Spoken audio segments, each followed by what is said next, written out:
Okay, it's 1:03 on Wednesday. It's me, James Rose, so that means one thing. It is the happiness algorithm.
Okay, I am still here. It is the happiness algorithm with me, James Rose. As you all know, this is show number 2. Looking back at last week was show number 1, and my God, there was some nerves from me. I'm just pleased it wasn't on a live stream. We are on a live stream today. My special guest, Dennis Relojo-Howell, will be joining us shortly. Hopefully it will be on his YouTube channel, but we'll explore that later. So we are here on Wednesday afternoon. It is the happiness algorithm, where we look for the secret to happiness. Is there any secret algorithm that we can find, and what are the tips that are going to bring us that bit closer to happiness?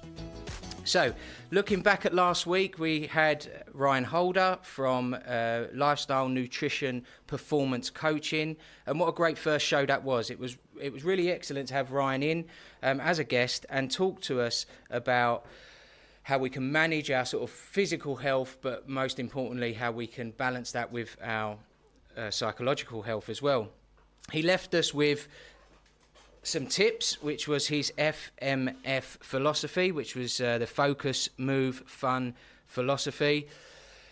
And I really sort of adopted it and looked at it over this week, and I was very aware of my emotional health, how I committed myself to the clinic and work and my patients. I was aware of taking the stairs as opposed to jumping in the lift, parking a little bit further from the hospital, so I was getting my move in there. The one thing that I found most difficult was the fun part, and I know that you mentioned it on the show, but I think we're always sacrificing the fun element, and I think we should all tap into the child part of ourselves to remember what it is like to have fun. Okay, so don't forget to message the show, get in touch with us all the usual places, on Twitter at roast_James, hashtag the happiness algorithm, so we can get those questions answered for you. You can message me directly on Instagram, which is at James_roast_. But let's kick off the show with our adopted theme tune, which is the Lost Hollows, Looking for Happy.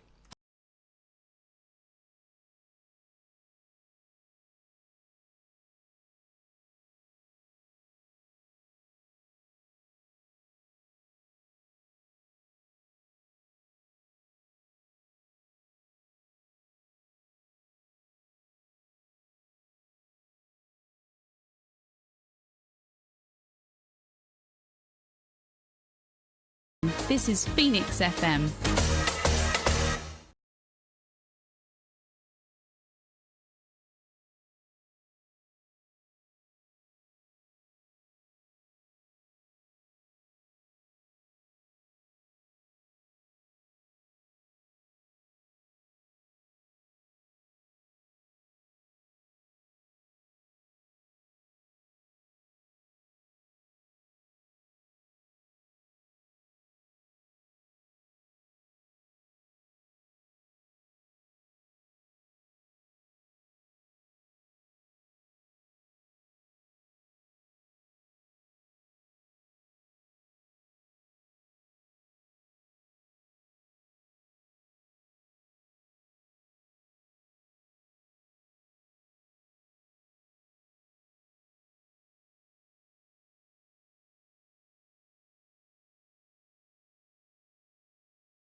Community radio for Brentwood and Billericay. This is Phoenix FM. And that's us, James Rose, the Happiness Algorithm, and we're looking for happy. We're going to spend the next nearly 2 hours in search of the keys to happiness and any tips and tricks that our wonderful guests will share with us. And we have had some messages come in, only 12 minutes into the show, but it's great to see. As I said before, anyone that wants to join in, contribute, share what makes them happy, what they're doing at the minute that's making them happy, please do. All the usual places at roast_James, hashtag the happiness algorithm. Instagram is James_Roast_, and you can email us here at the studio, radio@phoenixfm.com. So let's fly through some of these messages quickly before I move on to my wonderful guest for today.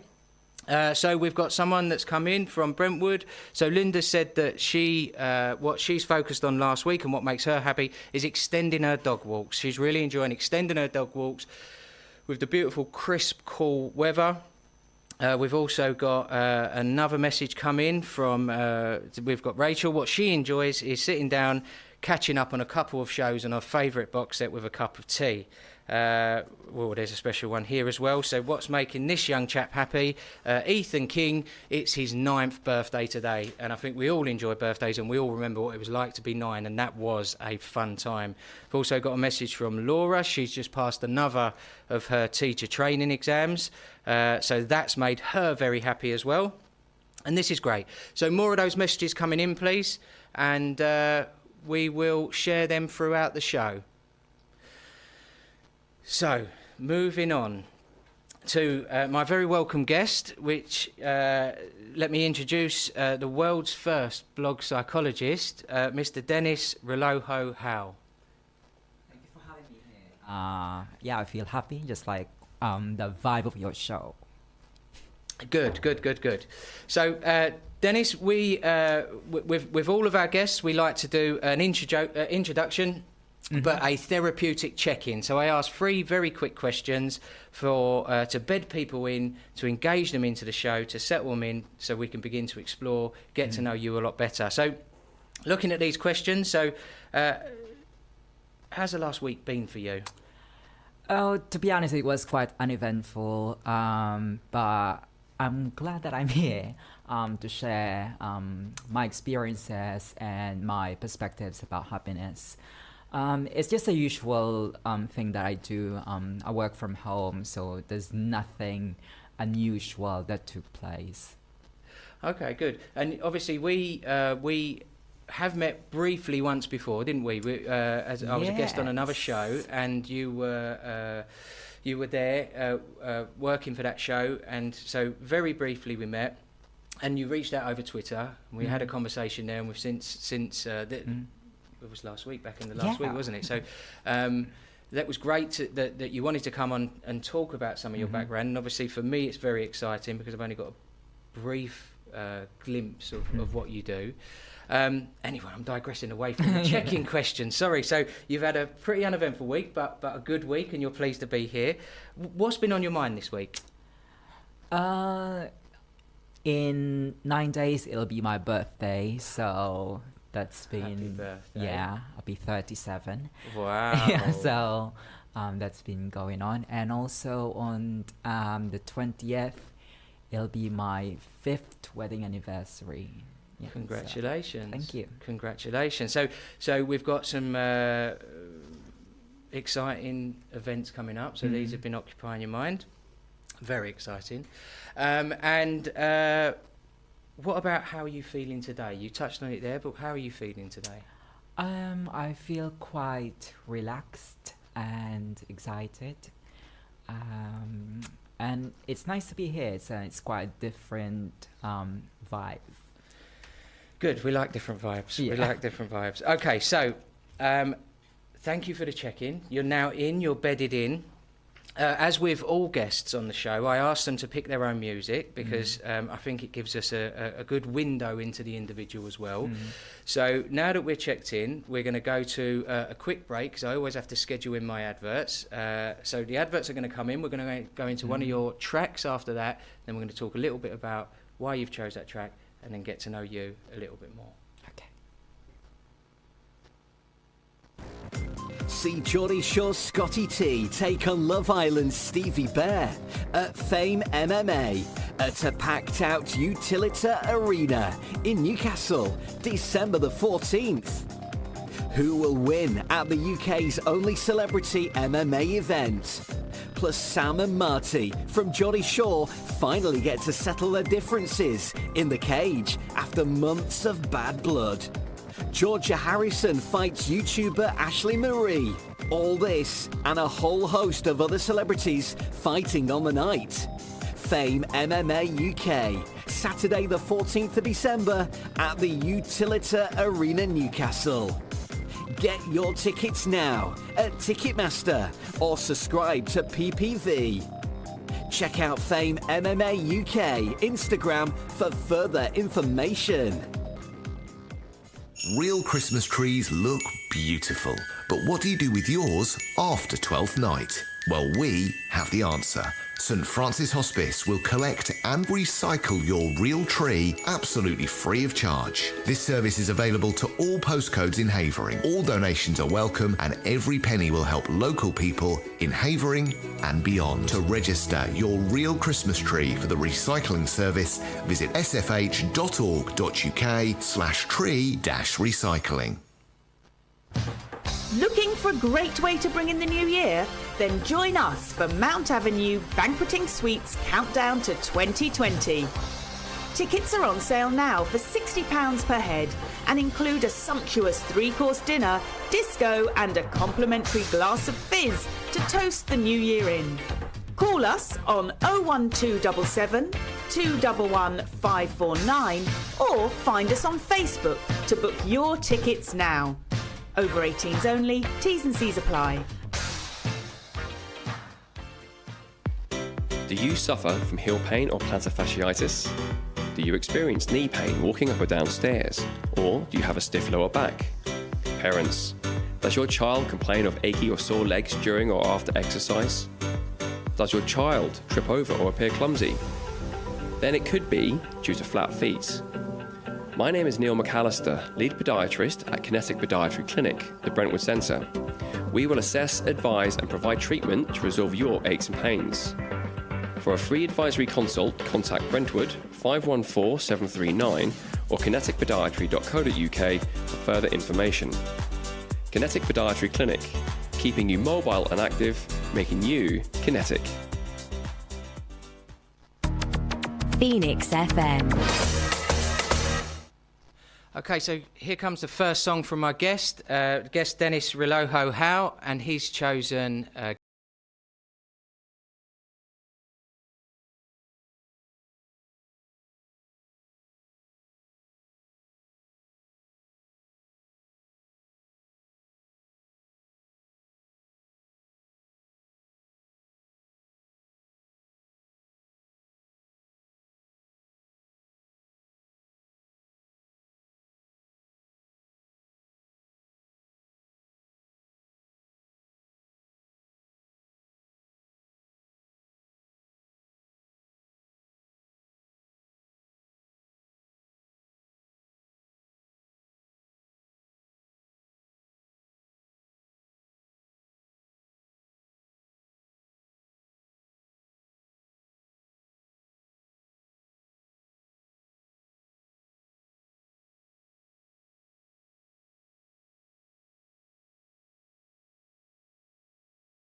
Phoenix FM.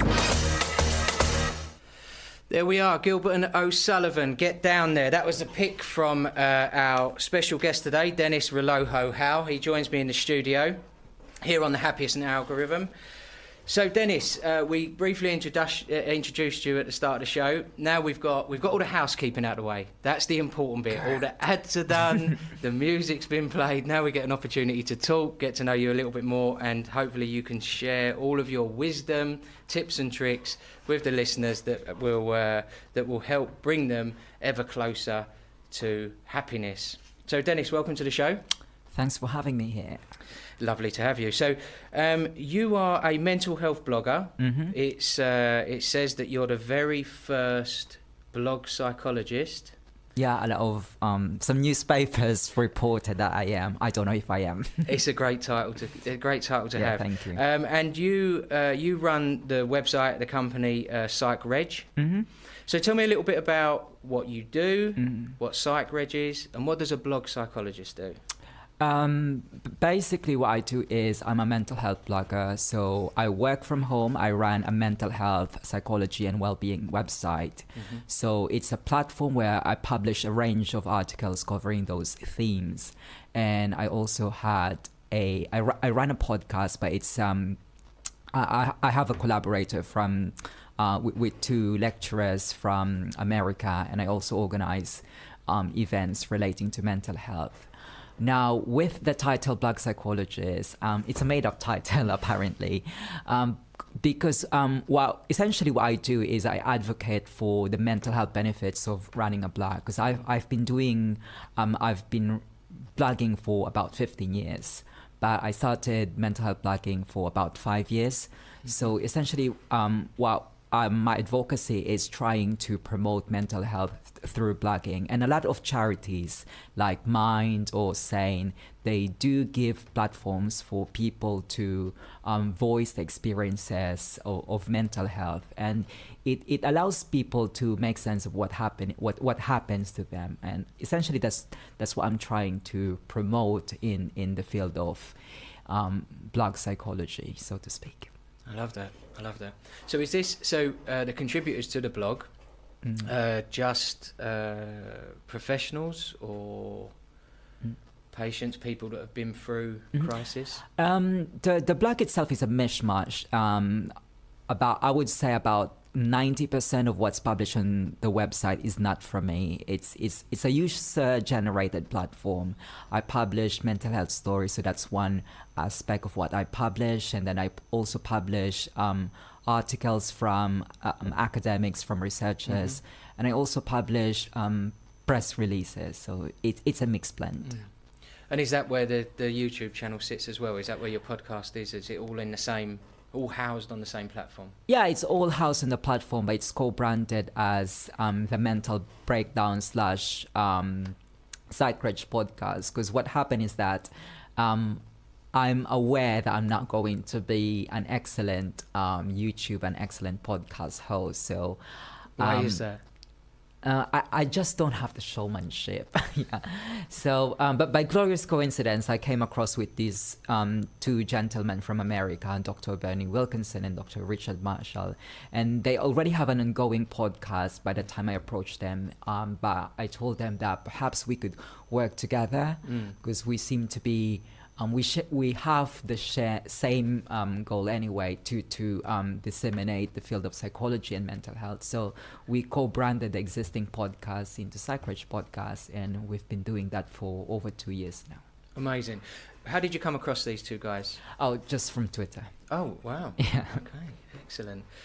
So the philosophy is to get that message out there, is to spread the importance of mental health and how we access that and gain a better understanding. Exactly. Excellent. Yeah. How's it all going? It's been going well.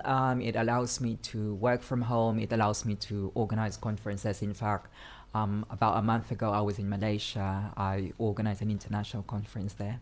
Yeah. And that went well? Yeah, that went well. There were about 150 participants. Amazing. And so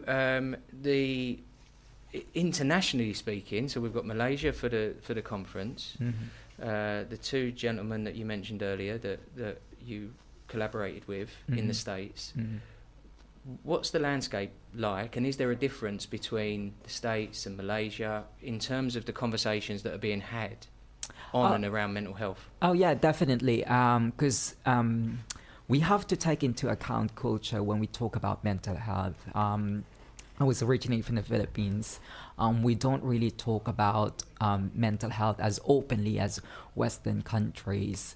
And I would say I've only been in Malaysia for about 2 months. And based from my short stay in Malaysia, I would say that there's a resemblance of culture in Malaysia and Philippines when it comes to tackling about mental health. And yeah, I guess with US and the UK, there's a similarity that you tend to open up talking about mental health. So yeah, I would like to host more events, mental health events in Southeast Asian countries, because I think that's where work needs to be done. In fact, in 2018, I was in Philippines. I also organized a mental health event there. Is it received as well? So obviously the prevalence is there, the need is there to open up those conversations and have more conversations about mental health. How's it received when you approach setting up these conferences? In 2018, it was a more favorable reception, I would say, because there were about 550 participants. That's amazing number. Yeah, but the thing is, the participants for the conference, they're actually researchers and academics, they're PhD students. I would like to have a more public discourse about mental health. So I'm trying to invite people who've got lived experience or relatives who's looking after people who have lived experience.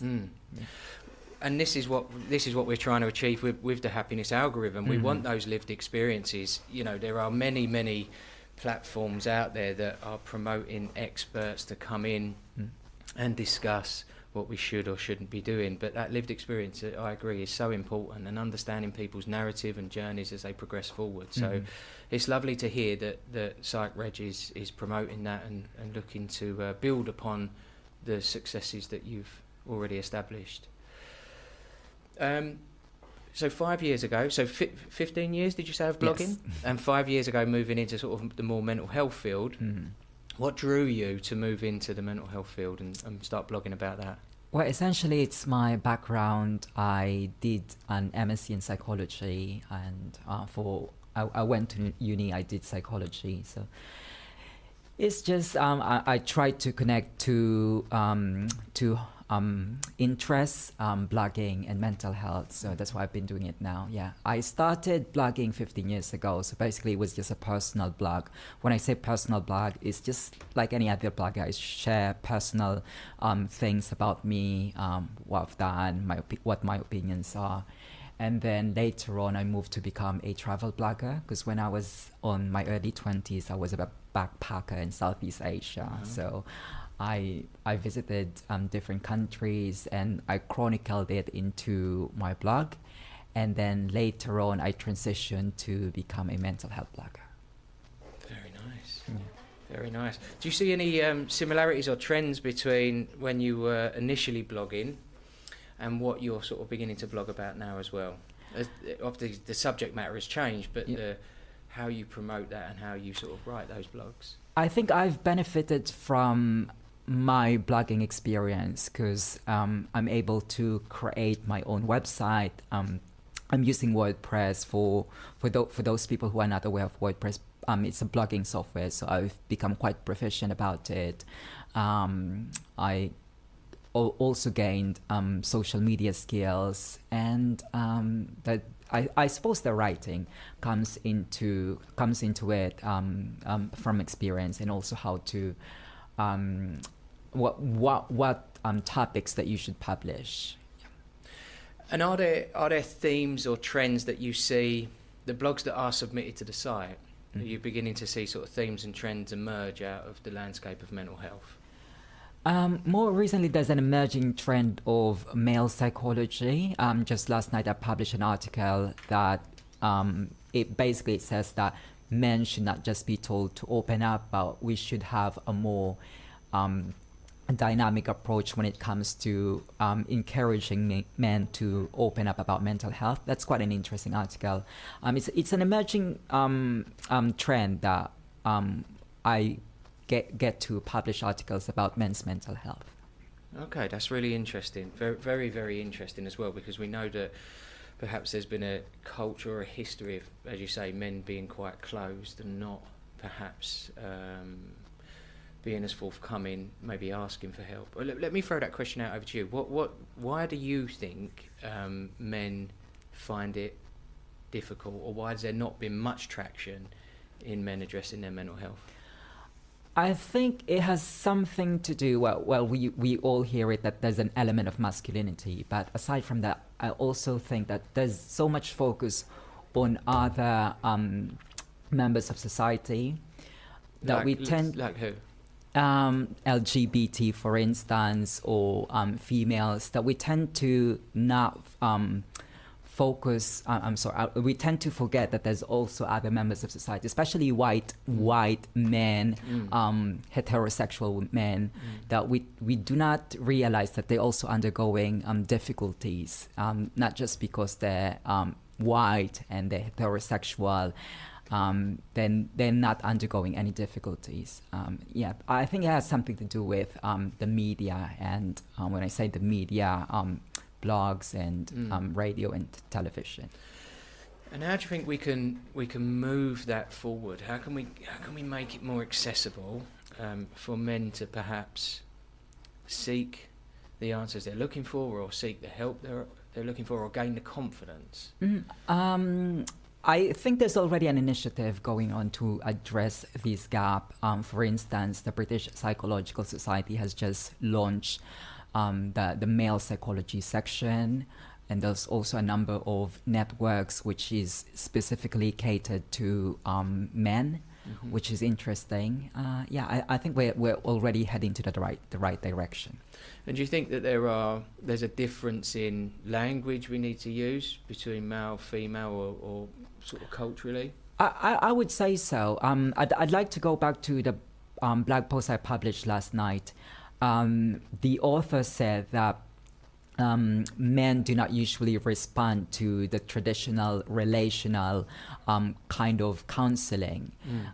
He suggests some ways where we could probably get more responses from men, let's say playing computer games or boxing. And I think that's interesting because when it comes to dealing with men on how we could encourage them to open up, I think we have to take into account the nature of men. Your average man would not really come and sit one-to-one. So perhaps you could gain their attention by something that already interests them. Okay, so working on interests on a group basis, or you mentioned there sort of boxing or gaming, so that would that still be looking at it from the, not necessarily in isolation, but this sort of pack mentality? There's still a pack mentality, but I think that the best way to look at it is you cannot really ask someone just to come here, you're supposed to be here, come here, but instead the way I think about is go where they are, and then lead them to where they should be. Okay. Yeah. Excellent. So, again, in the under the banner of that happiness algorithm, we can see that there's a growing need of a conversation around mental health, and particularly in sort of men's mental health as well. What is it that is at the other end of that spectrum then for men? What can they be doing, do you think, to find that balance in their lives? I think it's important to realize that not just because they're men, they have something that cannot be addressed by conversations, by discourse about mental health. And just like any sections of society, that they should open up. And it's interesting that there are already initiatives to get to understand more about mental health issues of men. So it's getting men talking, but in environments that they feel comfortable. Yes. Yeah, wonderful. I mean, we're all human at the end of the day. Exactly. We're all cut from the same cloth, and we all respond in the same way. So, well, that's wonderful. That's really, really great to hear. What was exciting was you mentioned some of the blog that you posted last night. Any more that stand out for you that over these last 5 years that have really struck a chord that you think that would be important to share with those listening today?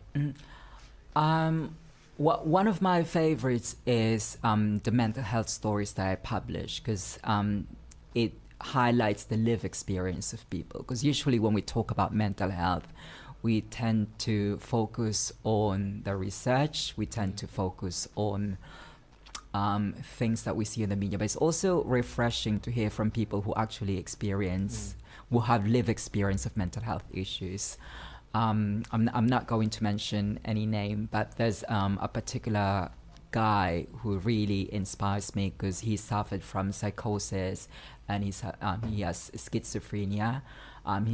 I believe he's still struggling with those mental health issues, but he's already now an adjunct professor at a university in New York. So that's really something, you know. That's like amazing. you've got life experience and you still manage to surmount all those obstacles. I think it's a wonderful message to promote, because I think that what we tend to see is that those that are struggling from a mental health condition, whether it be diagnosed or undiagnosed, it can be so overwhelming, and almost people feel it defines who they are. But it's just, you know, it's just a symptom. It's just a product of you know, whatever it may be. We're struggling in some way. Yeah. So to hear from that chap, and is this someone that blogs regularly? Was this Yes, one-off? he blogs regularly for PsychRich. Excellent. And he's actually one of the speakers on an event that I organized last year. I also organized an event called Mental Health Bloggers Conference. So it's just for mental health bloggers. It was held in London, and he's one of the speakers. Excellent. Tell me a bit more about that conference then. So the Mental Health Bloggers Conference. It was a small event, so there were just 30 people. So I invited mental health bloggers like myself, and I just it's just basically an event for us to get to know each other, learn from each other's practices, and what led them to launch their blog. And do they all come from similar backgrounds to you? So backgrounds in psychology, interests in blogging, or is it a variety? My background is quite unusual when it comes to mental health blogging, because unlike most mental health bloggers, I don't have a lived experience of mental health. Most people that you would ask why they started blogging about mental health is because they have a lived experience of mental health. Oh, interesting. So most of the mental health bloggers are those that have lived experience. Yes. I think that's an interesting stat, really. Yeah. So that's essentially what I'm saying about the psychology of blogging. There's a reason why people who have lived experience, they launch mental health blogs, because essentially they find comfort, they find solace in expressing themselves through writing. Yeah. So here's a question then. Yeah. Well, let me start with this question first. How big is the market in terms of mental health blogging? Is it huge? Is it easily accessible? Is there plenty of conversation out there? I would say that we have a good supply of mental health blogs. If you just Google them, you would never run short of mental health blogs. When it comes to, I suppose I could only share how popular my platform would be. In a good month, I would receive 100,000 views, over 100,000 views. Amazing. Yeah. And then on Twitter, I've got 11,000 followers.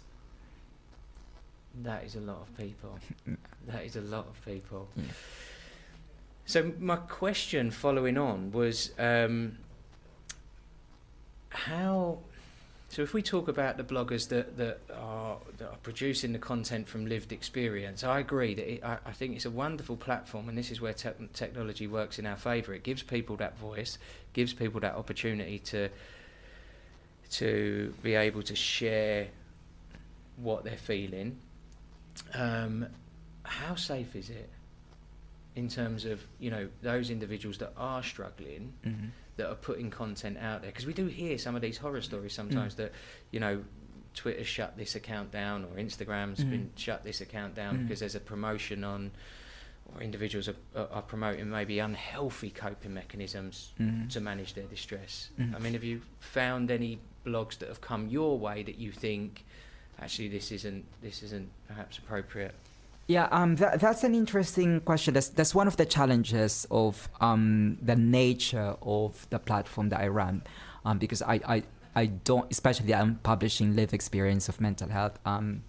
So I always put a disclaimer: if you really think that you need help, it's not you should not just stop from expressing yourself, but you should seek professional professional mental health, say for instance from charities, Samaritans or Mind. Yeah. The way I would say it is that blogs are just another form of expression. So if there's a serious mental health issue, it's best if you talk with a mental health professional. It's just like any other form of, I suppose, creativity. So some people find enjoyment and comfort when they express themselves through arts. That's why we have art therapy. And would you recommend it as, you know, when we talk about blogging, and from my own world in terms of the hospital, I'll often ask patients to keep journals as well, so they're tracking the narrative of their emotions. So it's important to be able to reflect upon, we go back to that phrase, lived experience again. Yeah, exactly.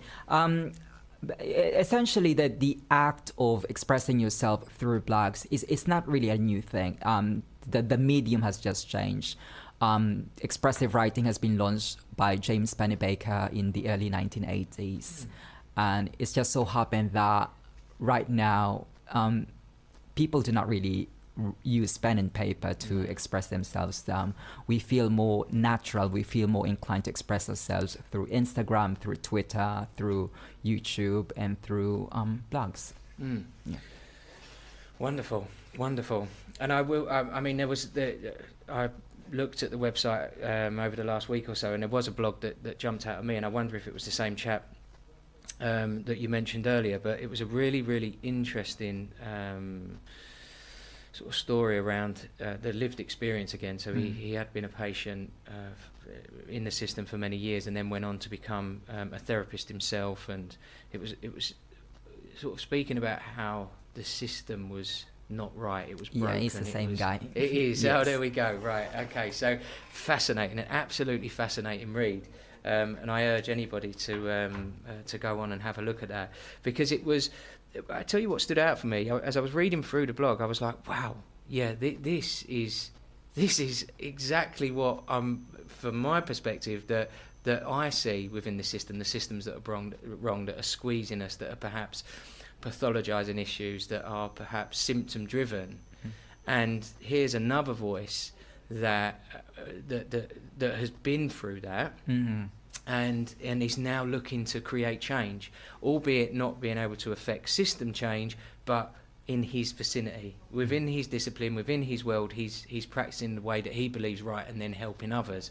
And I thought it was amazing, and I thought, right, well, you know what, I'll look if I can contact him on Twitter and touch base with him, and realise that he was in the States, which was so interesting. And like you, like at the top of the show that you said there, and hence why I asked, the presentations from a mental health perspective are very similar.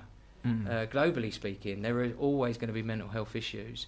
There are always going to be difficulties. People are always going to be in crisis. So we have to go back to the housekeeping again. We have to go to the ads, but I do want to play another one of your songs.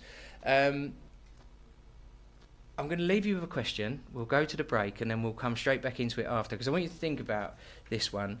And as I said there, with regards to the States or Malaysia and these increasing presentations of mental health issues, difficulties and distress that we see within people, when we come back, I want you to sort of give your opinion as to why you think we are beginning to see this increasing struggle. Does that sound okay? Yeah.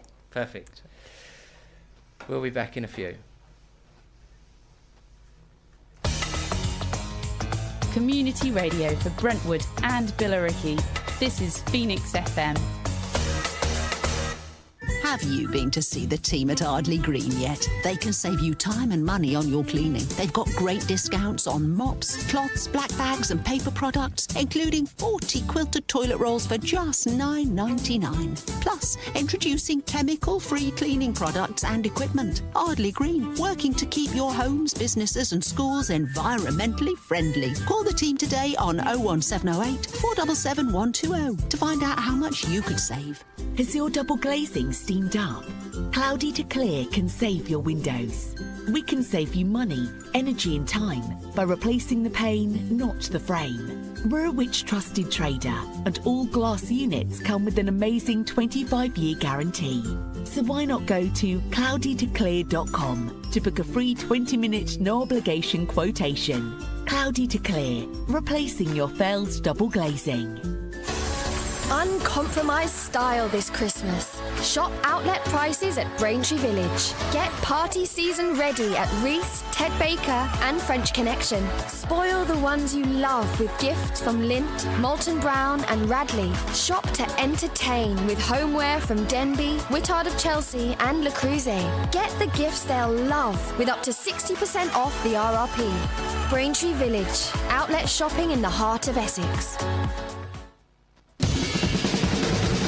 Hi, join me, Ian Lee, every weekday from 3 till 6 for Drive Time here on Phoenix FM in association with St Francis Hospice, doing more than you think.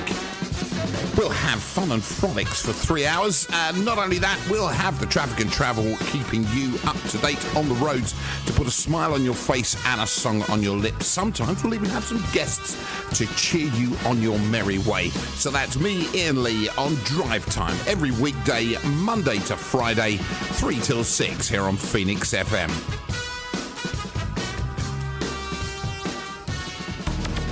Phoenix FM.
Phoenix FM.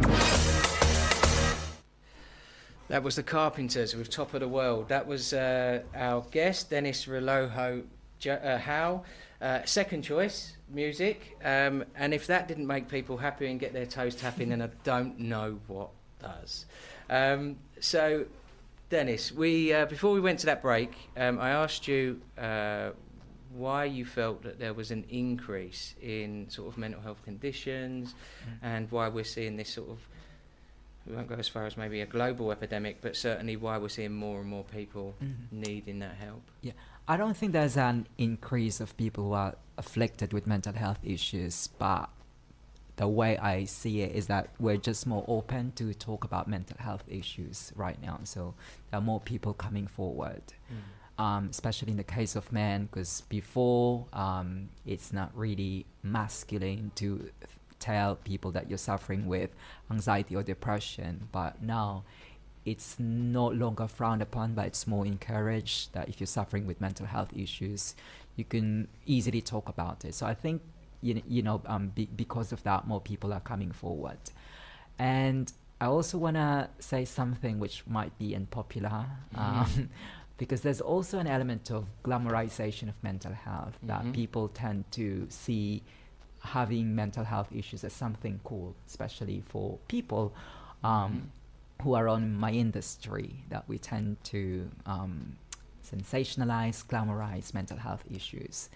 That we're not really sure if someone is really suffering with depression, but because it has already become a buzzword, so people just conveniently say, I have depression, I have anxiety. Without actually knowing what it is. Yeah, because I think I still go towards the clinical diagnosis before you could say someone, before you could say that you have depression. I would still encourage that you first see a mental health professional for you to be assessed if you really have clinical depression, rather than just using labels. So it's the use of language that needs an element of clarity around it as well. So people are adopting diagnosis as a form of maybe communicating how they feel, projecting how they feel, so that people then respond to that as well. Yeah. And I think it's also important to strike a balance, that we encourage people to talk about mental health, but we should also tell people that you should not really make it, you should not really glamorize about mental health issues. It's really interesting to hear, obviously, from your world, that there is this sense of sort of glamorization around it. I suppose, it makes me think about something I read recently about children's emotional health and well-being, and there was this suggestion that children are under more pressure now than they've ever been in the past, and what the article outlined was that children are not under, to your point actually, children are not under any more pressure now than they was 60, 70, 80 years ago. If you look at, if we was able to assess and scale children during the Second World War, that would be a pretty anxiety-provoking experience that they would go through. And again, it leads on to that labels, and so we talk about diagnosis and anxiety and depression, and when we look at anxiety, it didn't actually come into the field of diagnosis until the late 80s, so it wasn't within our vocabulary to use that. So there is this, you feel that there's this increased use of clinical terminology to represent. And the same with ADHD. Okay, so tell me a bit more about that. Well, I suppose if you were born during the 40s and the 50s, people would just say you just need a good spanking. But well, you can't do that anymore, especially in Scotland. No, absolutely not. So people just say you have ADHD. But I think there's an increased awareness, there's an increased understanding of behavior. And do you find that there are demographics, or that there are age ranges that tend to adopt more of the glamorization of it? I would say, because when I say glamorization of mental health, you would especially see it on bloggers like myself, on YouTubers, because essentially our earnings are dependent on those metrics. The more views you've got, the more hits you've got, the more earnings you've got. So the more you glamorize mental health, the more viewers you have. So what makes a good blog then? So for the market that is as broad as it is, as you say, and sometimes there is this glamorization,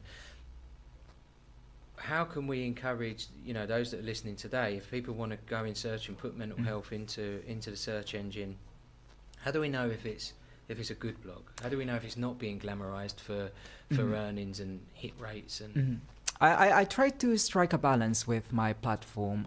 I just don't publish one narrative. So, say for instance, I have a blog article which talks about feminism, and I have a blog which says that feminism is not really a good idea. I also have an article which says we should not be using the word mental health. So I try to publish different perspectives. The article then, if you can pull it to mind, the one that sort of talks about not using that phrase mental health, what's the sort of backdrop of that then? What's the argument there? She was a counselor, and if I remember it right, she's also based in Essex. And oh wow! Yeah, she was a guest on one of the radio stations that I work for. So she said, "We need to get her on here."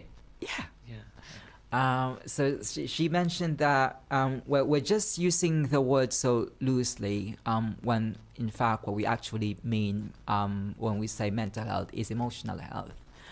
I can't remember the exact wordings that she used, but it falls within that spectrum, what she's saying. And for yourself, putting you on the spot, where do you sit with that? Do you think that it's a fair argument? Do you think we should sort of substitute out mental health for emotional health? I still personally prefer the word mental health over emotional health, but yeah.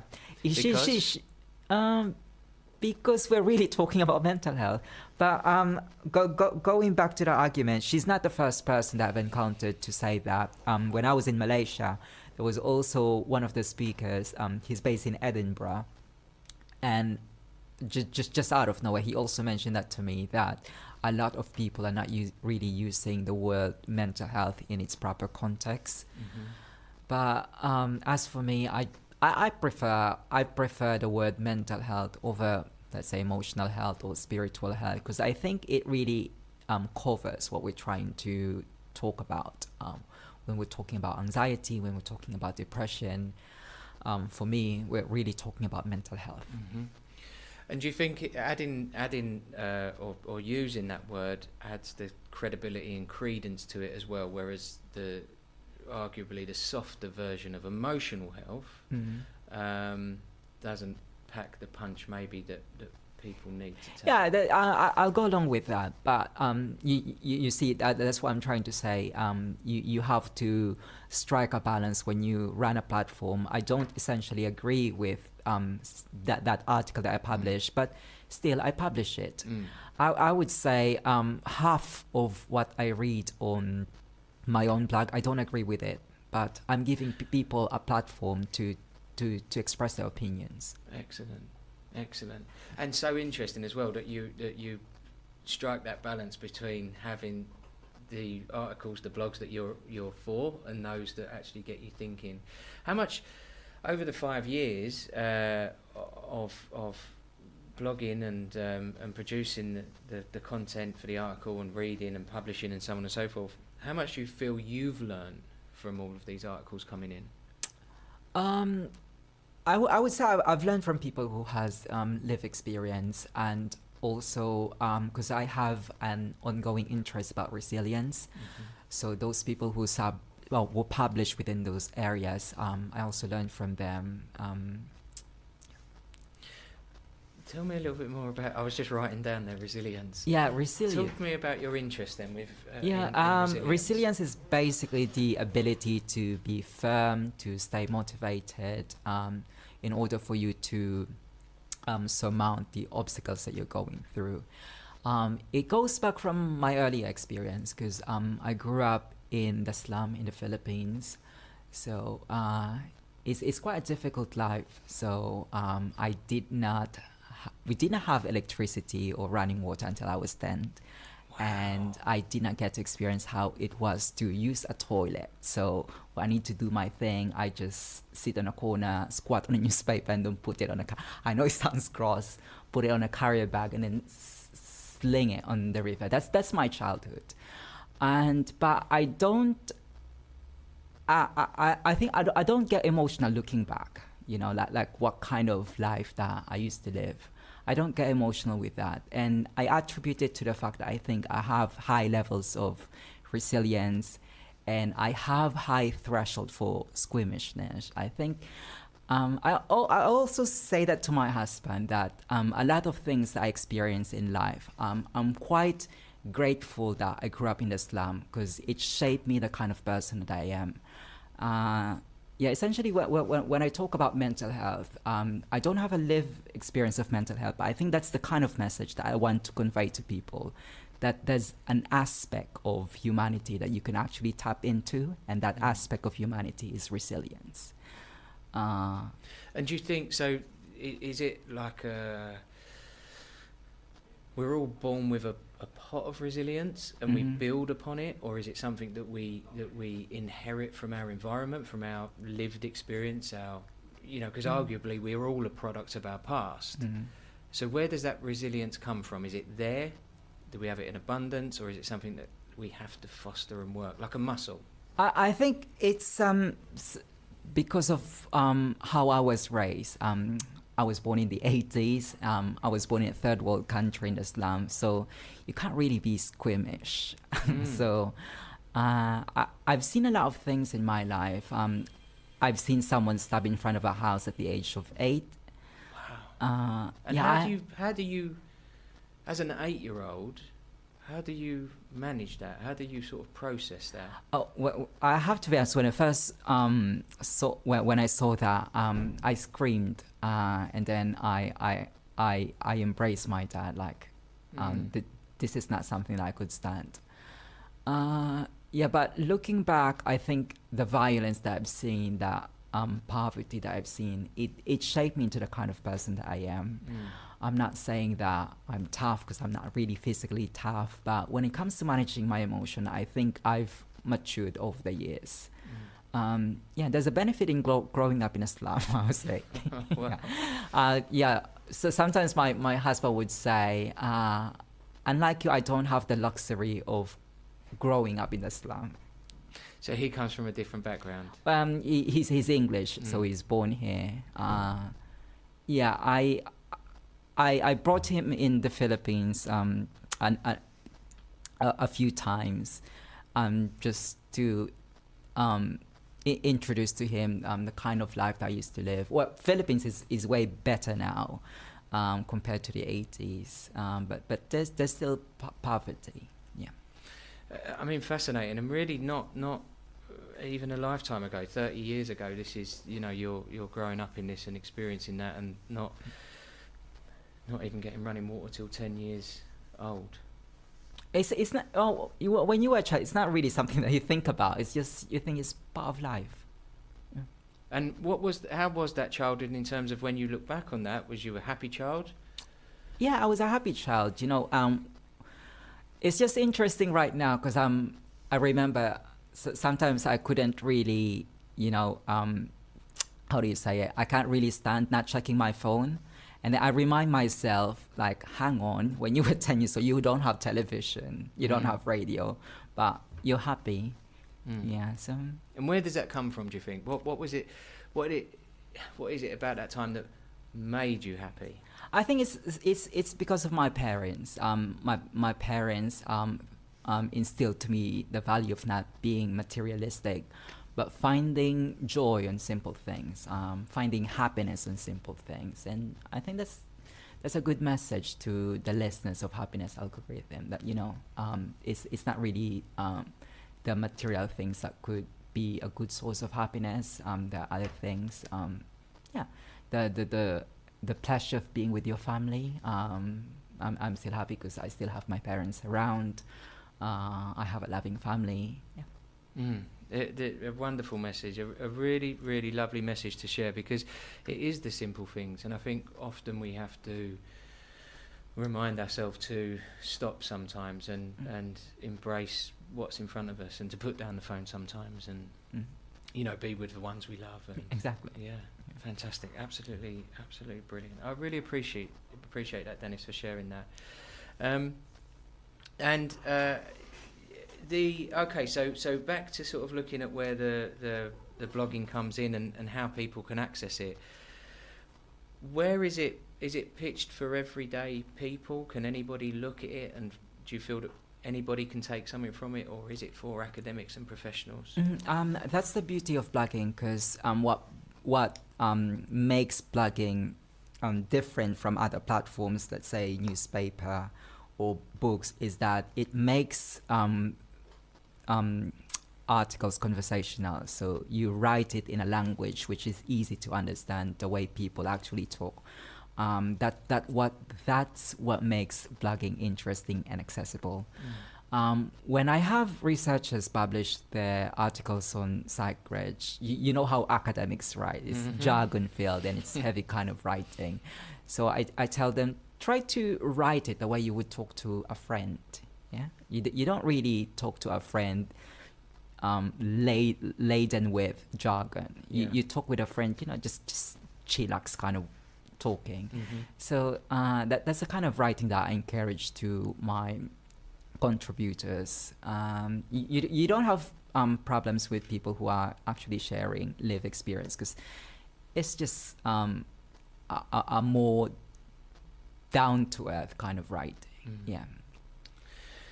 And if there are people listening that do want to sort of contribute, maybe with that lived experience, what do they have to do? How can they get in touch?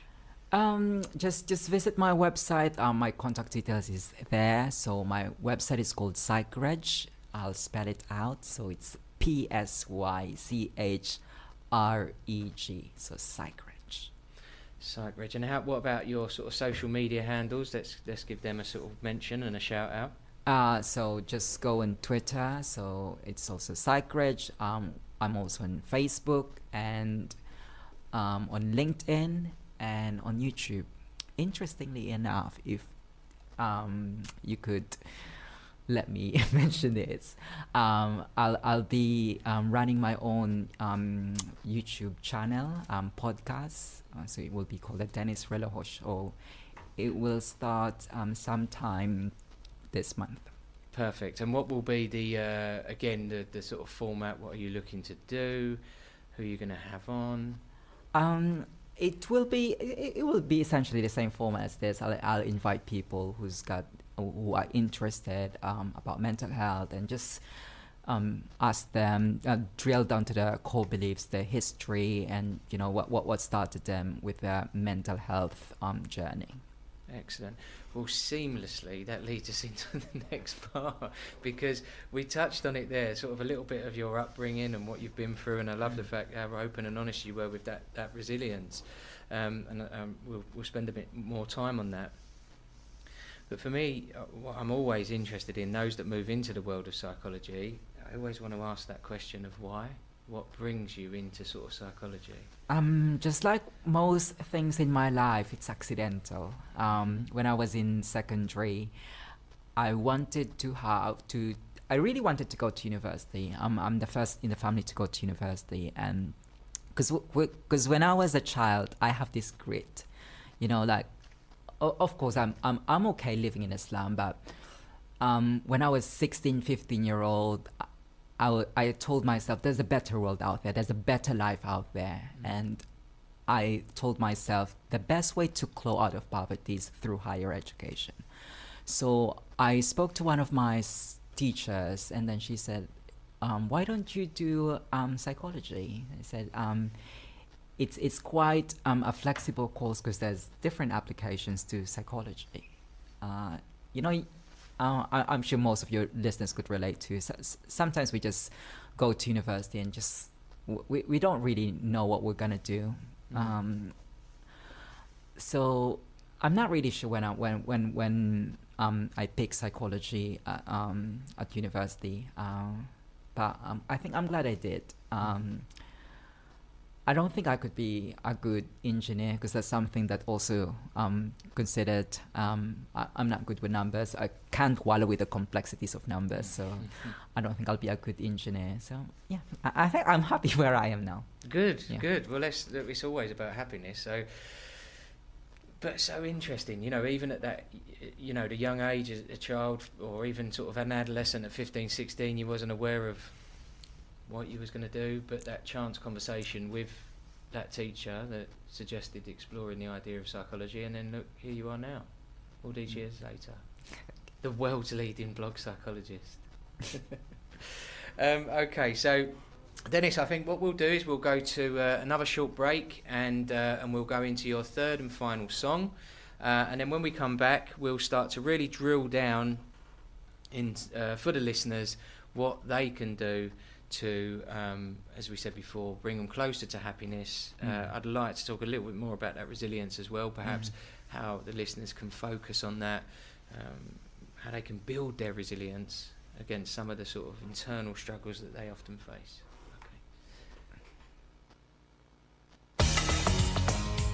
Community radio for Brentwood and Billericay. This is Phoenix FM. Do you know where the dough in your pizza comes from?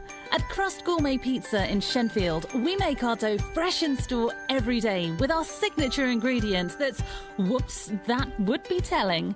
We believe in quality produce, from our in-house cooked chicken and lamb to our homemade avocado salsa. Visit our website at crustpizzas.co.uk or call 01277 563 789. Crust Gourmet Pizza, bringing a little Australian sunshine to Shenfield and the surrounding areas. Thinking about a new home project? Let Versatile Flooring help you choose the perfect flooring for your home. We have been supplying and fitting quality flooring for over a decade. Not only are we experts in wood flooring, we also supply and fit quality carpets, luxury vinyl and much more. Call us on 01277 214 549 or pop into our showroom at Unit 7 Chancery Gate Business Centre, Talon Road, Hutton. Versatile Flooring, modern flooring for modern living. At SEHBAC, it's the season for home improvements with our amazing autumn sale. You can get up to 35% off across our stunning range of windows, doors and conservatories. Better still, it's more affordable than you think with an amazing 3 years interest-free credit. Take the hassle out of home improvements with your award-winning local specialists. Don't delay. Find your nearest show centre at sehbac.com. Terms and conditions apply. Bennett's Funerals are proud to sponsor the ongoing redevelopment of Butterfly Meadow, Brentwood, raising awareness for Our Grieving Hearts, your local charity supporting parents who have lost a child at any age and through any circumstance. We're part of the Compassionate Friends, commemorating 50 years of peer-to-peer support for bereaved parents. To find out more, visit us at ourgrievinghearts.co.uk, where we have a list of our services and upcoming fundraising events. Community radio for Brentwood and Billericay. This is Phoenix FM.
community radio for Brentwood and Billericay.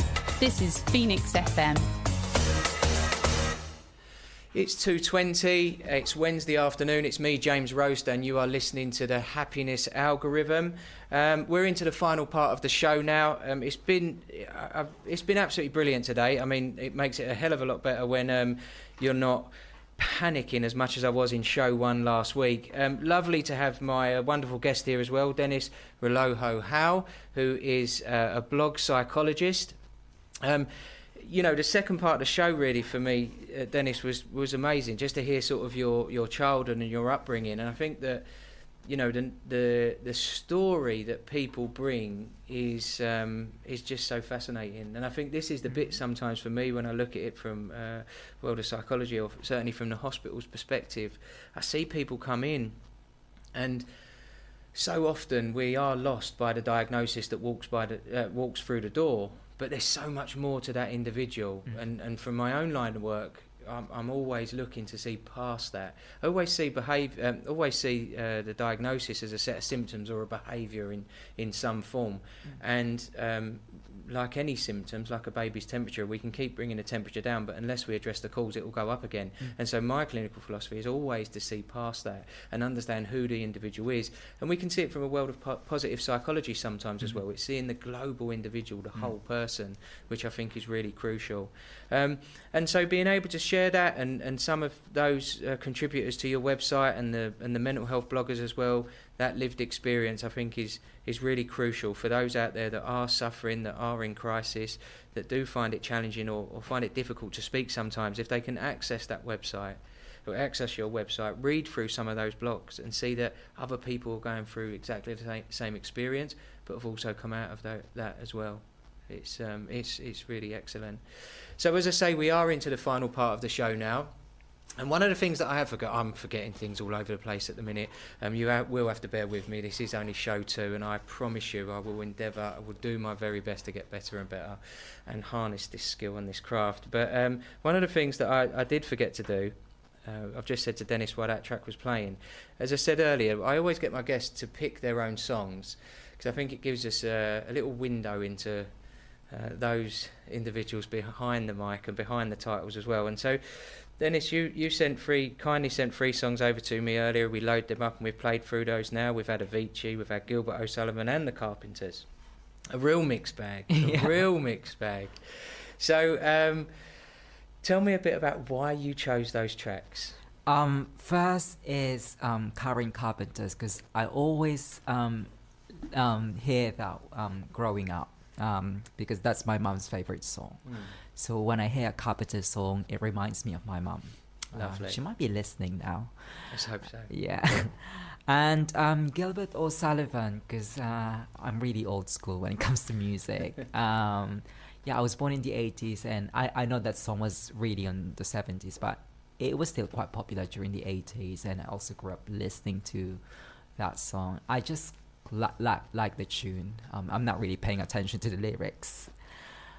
And you like to have a dance to that, a bit of a boogie to that one? Yeah, I like it. I did see your toto. Yeah. And then Wake Me Up. This one is more about the lyrics, and also more about the performer, Avicii, because he was also struggling. He struggled with mental health, and we know he died of the horrible way. He died of suicide. And if you listen to the lyrics, if you pay attention to it, you would kind of understand the struggles that he's been going through before he died of suicide. And it also kind of reminds us that a lot of people, even though they're successful and they seem to be enjoying a lot of things, sometimes it's just a facade. There's something that we don't see from that person. And I think the songs of Avicii is a poignant reminder of, anxiety and depression.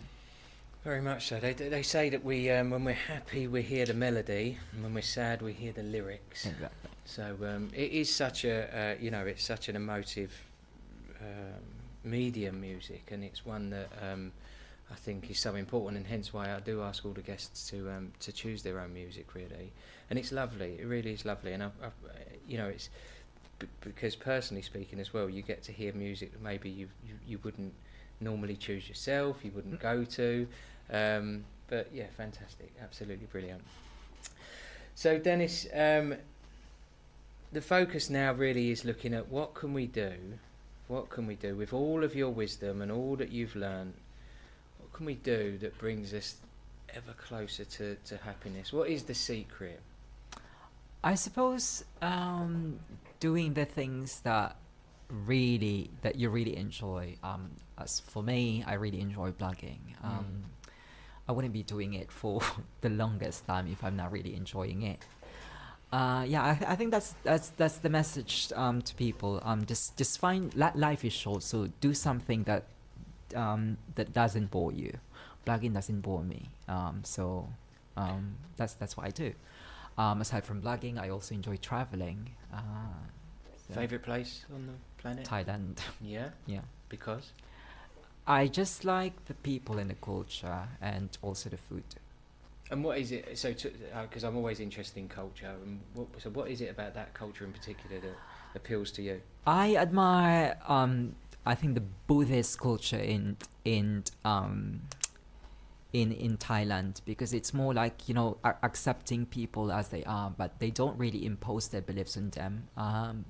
I'm an atheist, but I suppose if I ever become religious, I would be Buddhist. I like the kind of living that they have in Thailand. They're not really judgmental people. Okay. Yeah. Because I grew up in a Catholic country. You did. Yeah. And I was going to say something very controversial there, but I won't go there. No. I won't go there. Okay, so we're looking at do things that make you happy. So from a professional or a work perspective, that's what you're saying. So blogging, you love, you enjoy. Yeah. How do you find the balance then? How do you strike the balance between it being something that adds value to your existence, but bearing in mind it does pay the bills as well? It is your job. So how do you strike that balance between it becoming a chore? Because being a blogger, you could work anywhere. So I go out of the country at least 3 times a year. So I think that's one of the perks of being a blogger. I could work from a resort. Yeah. And do you still enjoy blogging about travel or places you visit, or is it all mental health?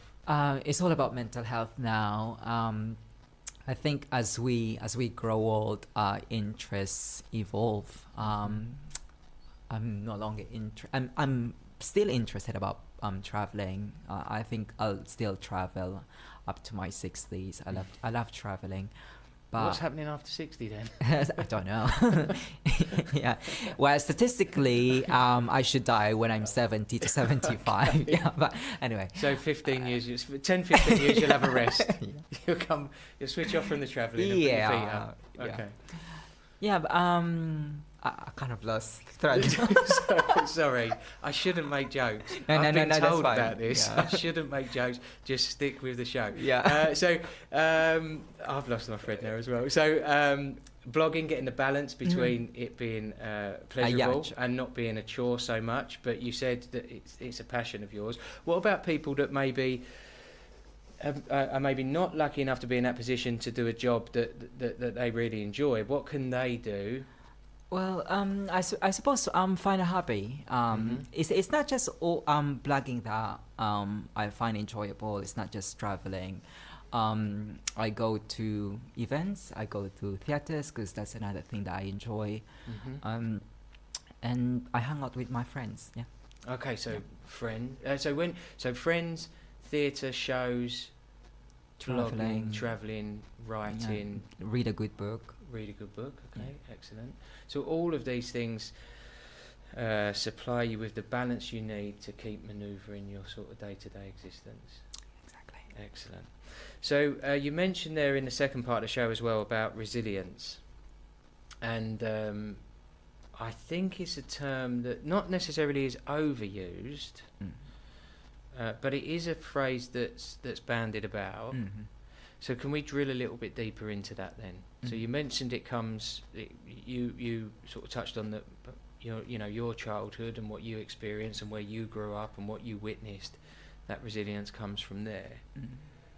So where do we, for those that are listening, how do we sort of lean on that resilience? How do we sort of increase its strength and its need?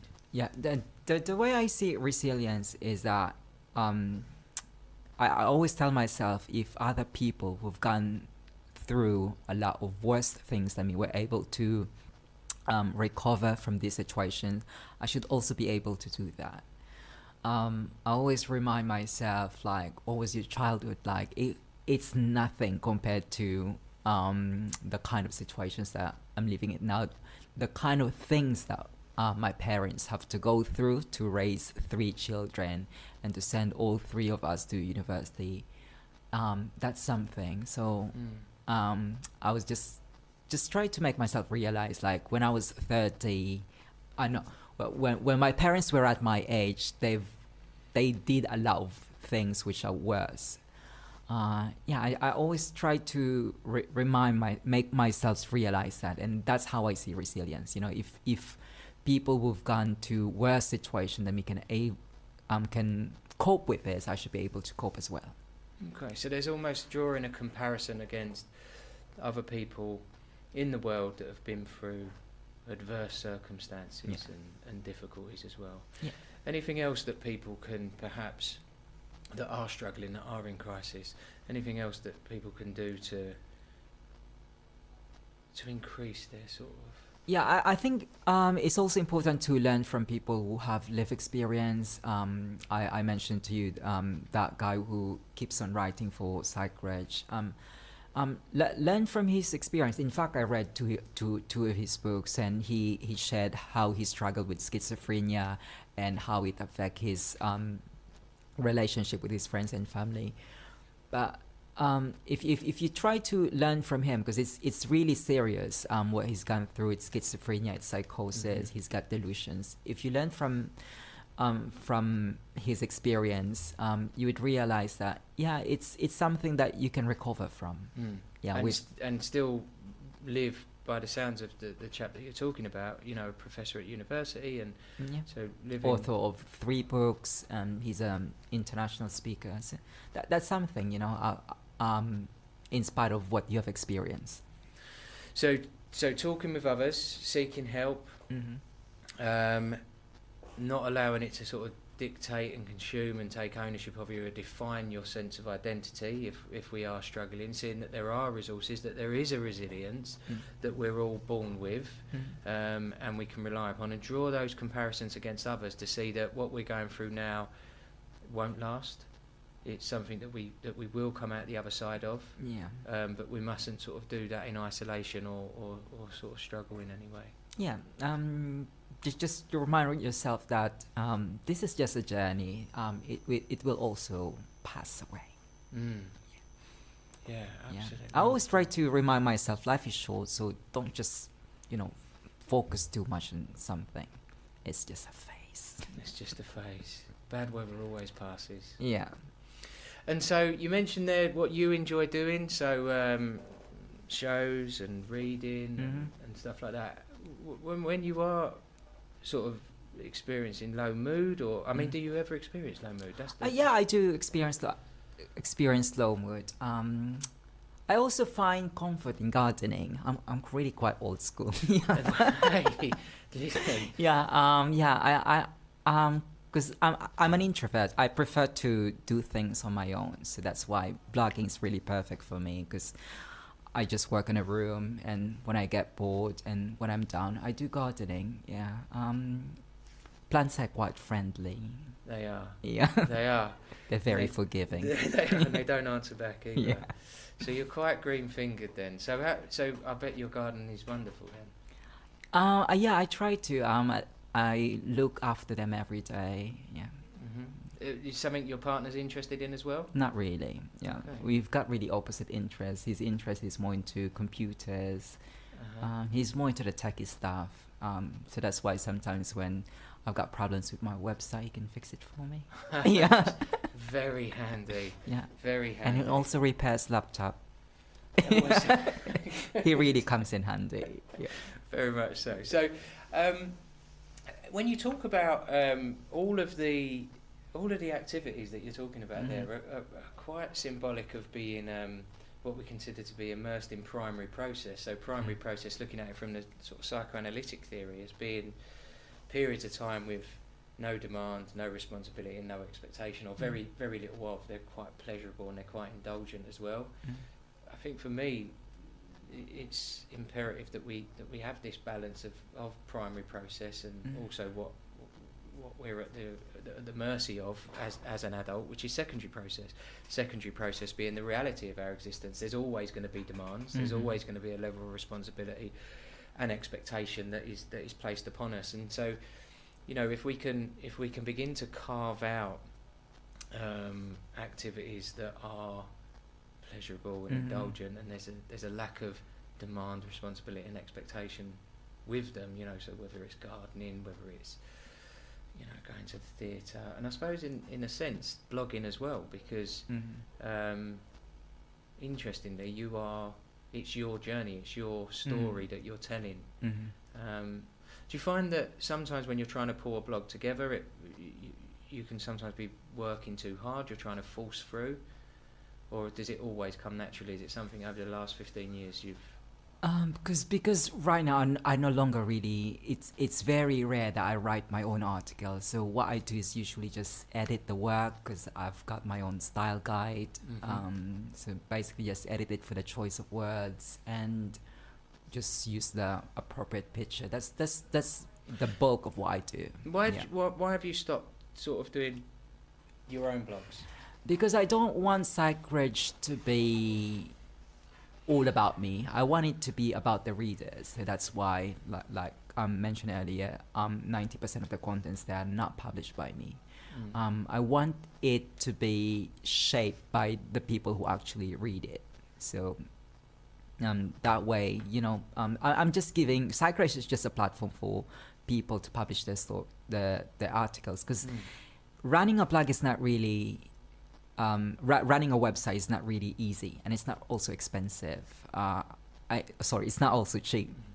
So rather than creating your own website, just publish on a website, contribute on a website. Yeah, that's all I do. Just give people a platform. Okay, I mean, the time we've spent together this afternoon has been truly fascinating. I will be honest, and I mean, I can't help but think. People are missing out if you're not blogging and you're not sort of putting some of your work forward. Do you not miss it at all? Because because mental health is such, let's be honest, mental health is such a saturated niche. So if I keep on talking about mental health and I publish it on my own website, it becomes repetitive. But if I give people a platform to share their voice, to share their opinions, there's something refreshing. So I'd rather do it that way instead of me talking about the same things over and over again. And again, I don't have a lived experience of mental health, so there will be a limited aspect of what I can talk about. Okay, which is very noble to say. I think for me that the resilience you touched on earlier, and that story you tell about your lived experience, it's about your growing up, is very inspirational, and the drive and the determination to develop and build the company that you have, and to be able to be so noble and honourable in terms of sharing that message and make it much more accessible to the masses is fantastic. It's absolutely lovely to hear. So what does the future hold for you, Dennis? I want to, because the blogs that I look up to are, you probably heard about it, Psychology Today, Very Well Mind, Psych Central. These are websites that have 1 million traffic a month. Psychology Today just have 30 million traffics a month. And I want to create a platform like that, that people actually read. But I want to be different from them, because what they do, which is excellent, is publish articles. But I also want to have a podcast. I also want to organize my own events, and I also have my own open access journal. So I try to be as diverse in what I offer to my readers. What I like as well is that, you know, what we touched on earlier, is that the platform is for both sides of the fence, really, both from an academic perspective, but equally it's accessible for people that just want to read about what is out there, and the format that you're promoting it is great, because it takes out the academic gumph, as you said. You know, when they fluff it up to the point where it becomes inaccessible to the reader, and when we are looking to increase our knowledge, not just personally speaking, but also, you know, when we are struggling, when we can access material that just makes sense of the world, then it brings us in from a position of isolation, and we no longer feel as deep a level of vulnerability that perhaps we did when we were struggling.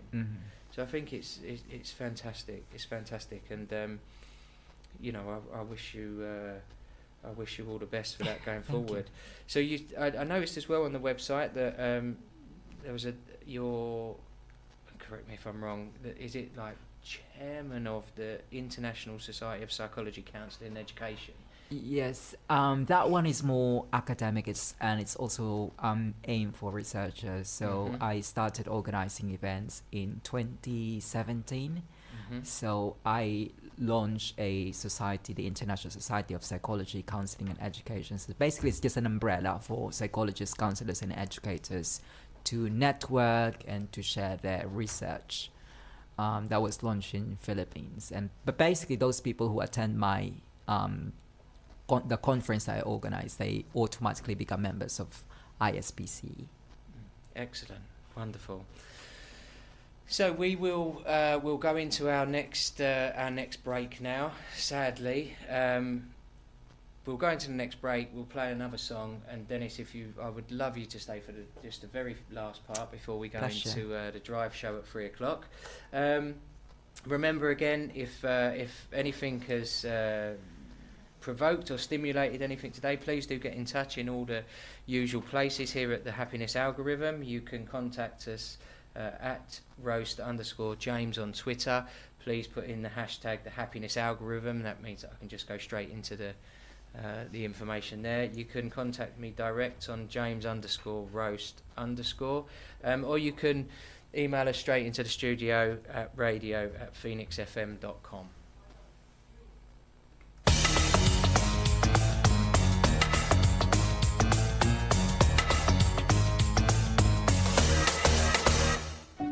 Step into Sienna's, a perfectly designed haven serving a fusion of locally sourced seasonal British dishes. Relax and enjoy our attentive service at our showcase steak nights, boat fresh fish and chip evenings, 2-for-1 cocktail and gin events, and exquisite Sunday roasts with all the trimmings. Call us on Brentwood 807 077 or visit our website to book. Breakfast, brunch, lunch or dinner, enjoy Sienna's, London-style dining in the heart of Shenfield. Are you looking to improve your smile this year? At Pure Orthodontics, we are the UK's #1 Invisalign provider for 2017. We also offer other styles of discreet braces. To find out more or to book your free, no-obligation consultation at our specialist orthodontic practice, visit us at pureorthodontics.co.uk or give us a call on 01245 46 3000. Pure Orthodontics, experts in natural, beautiful smiles. A personalised wax seal puts that extra touch on any event, party or wedding invitation. Our impressions come pre-made and self-adhesive to make quick work when sealing lots of letters. Available in a kaleidoscope of colours to suit any occasional taste, from ivory to electric blue. Mark your next event with a seal of approval. Visit ukwaxseals.co.uk and design your wax seal today. Set in the Essex countryside, just 2 miles from the M25 and Brentwood, Ashwell's Sports and Country Club offers the perfect venue for any event or function. Catering for weddings, christenings, corporate events or private parties, our beautiful facilities make any event special. Become a member and you can take advantage of our spa, gymnasium, outdoor swimming pool and full facilities at your leisure too. For more details, visit us at ashwells.co.uk or call 01277 373 828. Phoenix FM.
community radio for Brentwood and Billericay. This is Phoenix FM. Well, we're there. We are nearly there. The end of show 2. It is the Happiness Algorithm with me, James Rose. It's 2:53 Wednesday afternoon. And we'll soon be moving into Drive. It should be in Lee, but he's running a little bit late today, so Paul Golder will be holding the fort in the first hour for you. So before we close, I must bid a fond farewell to my guest today, which was Dennis. I'm sure that you'll all agree that it was an absolutely fascinating listen and shared some amazing stuff. We've had a good response come in from the social media platforms and questions coming into the studio. Give a shout out to Alice Band 88, who's doing her housework and having a nice cup of tea while she's listening to it. So hopefully that's what makes her happy, doing the housework, but obviously listening to the show as well.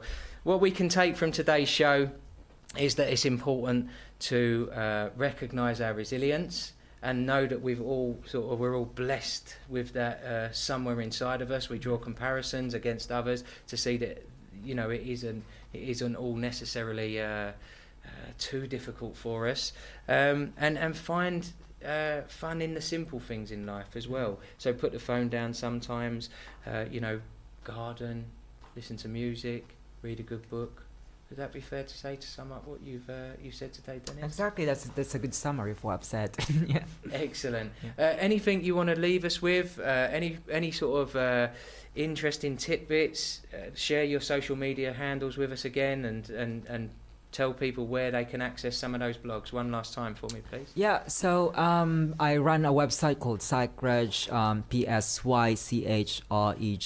It's on Twitter, it's on LinkedIn, and it's on YouTube as well, and Facebook, of course. And what do people have to do if they want to write a blog themselves? What should they do? How should they write it? They're welcome to send a contribution to Psychreg. My contact details are there. But of course, I'm not limiting your option. If you want to run your own website, if you want to run your own blog, you could also do that. It's very easy to do a blog. You could set up your own in an hour. And the sort of looking at the structure, what should they? You touched on it earlier, saying about that it's important that it comes from them. It doesn't feel too unnatural. Yeah. Give them some tips. Yeah, exactly. One of the key features of blogging is that it's conversational. So that's what separates it from a news article or from a textbook or from a research article. Just make it read like you're talking to a person. Basically, read how you would say it. Write how you would say it. It's better. And then if you're not really into, turning your blog into a work or a business, so just don't worry about the hits. Don't worry how many followers you've got on social media. So just do it out of, as a way to express yourself. But of course, if you really want to venture into a more professional side of blogging, then I do offer one-to-one coaching. Well, I was going to ask this actually. Yeah. That's what I was going to say. Is it something, I'm sure there are people out there that would love to be able to commit sort of pen to paper or commit some words and thoughts and share some of their journeys, but are reluctant and maybe nervous about doing that for the first time. That's something that they could contact you over and... Yes, I do actually give workshops on how to run. It doesn't have to be mental health because you'll be my competitor. But, you could have a blog about gardening, or you could have a blog about lifestyle, and I could give some tips when it comes to SEO, because that's important, how you appear on search engines, and also how to get more followers on social media. I do give workshops to that. And obviously how you could earn from your blog. There's a money in blogging. Well, I mean, amazing, because we're now sort of 2 minutes before the end of the show, and you're a man of many, many talents, not just the sort of world's leading mental health blog psychologist, that you're delivering these workshops as well for people. So, look, it's lovely to hear, and hopefully people will sort of get in touch and and we'll see the next blog psychologist soon, or the next Thank you. sort of travel blogger. And Dennis, a real pleasure to have you on the show, and I will put this out there, but we'll definitely have you back on the show, because, as I say, that little disclosure at the end that tells me more about Dennis that I'm sure people would want to know about. I want to thank you all for listening. It's been another action-packed show. Hopefully not as nervously driven. We have got through show 2. Those that have not been able to listen to it, it will be available in a podcast within the next, well, hopefully within the next few days or so. We'll be going to the news shortly. We'll be back next week on the Happiness Algorithm, 1 till 3 on Wednesday afternoons. Please do, over the course of the week, look after yourself, be happy, and do things that are going to add value to your life. That is the important thing. Don't get too consumed.